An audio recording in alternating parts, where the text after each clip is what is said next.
Hey everyone, and welcome to my YouTube channel Rambling with Shane. And in this channel I'll go to different parts of the world, including my local Ireland, and take part in different sporting events, do different runs, with the whole purpose of inspiring people to take up fitness and to embrace themselves in different cultures. And in this video today we're going to run around one of my favourite places to run in Dublin, and that's the Dublin Docklands. So the reason I love Dublin Docklands is because it's a mixture of old and new Dublin.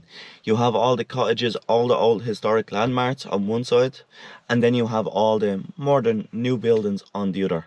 And let me give some context around the Docklands as well. So up until about 30 years ago, it was one of the most neglected places in Dublin. It was derelict, it was fairly rough as well, and barren to a certain extent.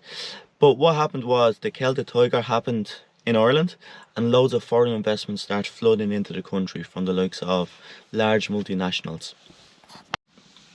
And they all start basing their European headquarters in and around the Docklands, so it's had to be just completely transformed and regenerated in the last 30 years, which seems like a long time, but in terms of the comparison, it's really not. But anyway, in today's video we're going to run through all the different spots around the area, so the likes of Ringsend, the Docklands itself, along the Quays, out by Sandymount as well, and Poolbeg. And I'm going to give you some facts and different historic pieces of information as we go through via commentary. So look, hopefully you enjoy the video.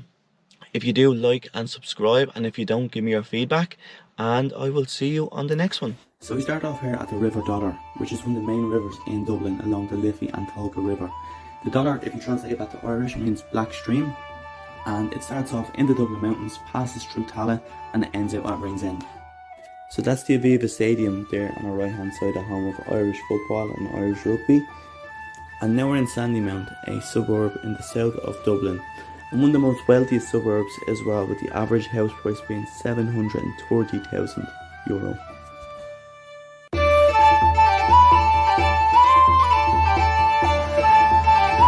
So we're on along Sandymount Strand now, and in view we can see the Poolbeg chimneys. These used to be part of the power generation station, which is now decommissioned. But these are the tallest structures in Dublin at 207 metres tall. And if you look all the way up the Strand, we can see them layering and then further on into Wicklow. Now we're making our way up by Seanmoor Park and heading towards Ringsend, into one of the housing estates there. And you can see all the Irish flags up as well to support the girls in the Women's World Cup. Now we're making our way back up the Dodder, and just up along by Thorncastle Street Flats. These were built in 1936 to take people out of the tenements in the city, and they're still standing today nearly 100 years later. So now we're making our way towards the surf dock. This is at the end of the Grand Canal, and here you can do a variety of different water sports such as windsurfing, paddleboarding and others. But as well as this, you can see a great view of modern Dublin with all the new buildings such as the AppDev and indeed ME headquarters.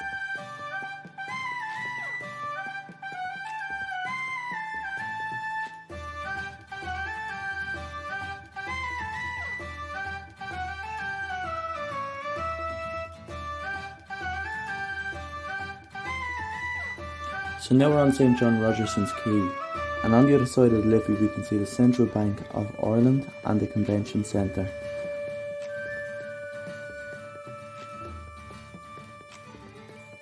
Now we're going by Windmill Lane Recording Studio, and this is one of the most famous recording studios in Ireland, as it hosted some of our biggest names, the likes of U2, The Corrs and the Cranberries.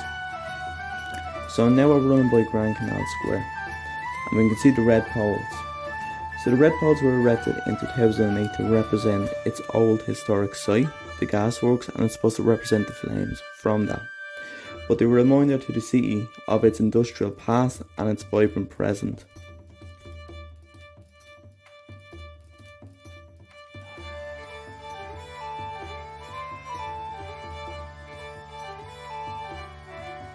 Now we're going past Bolands Mills. This was built in 1849 as a flour mill, and it was one of the main sites during the 1916 Rising.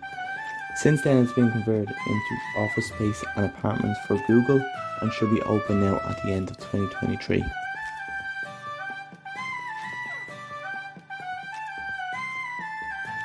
So that's the end of our video today, and I hope you enjoyed the quick tour around the Dublin Docklands. So we've gone through a few different places in the next video, so do like and subscribe and enjoy the journey.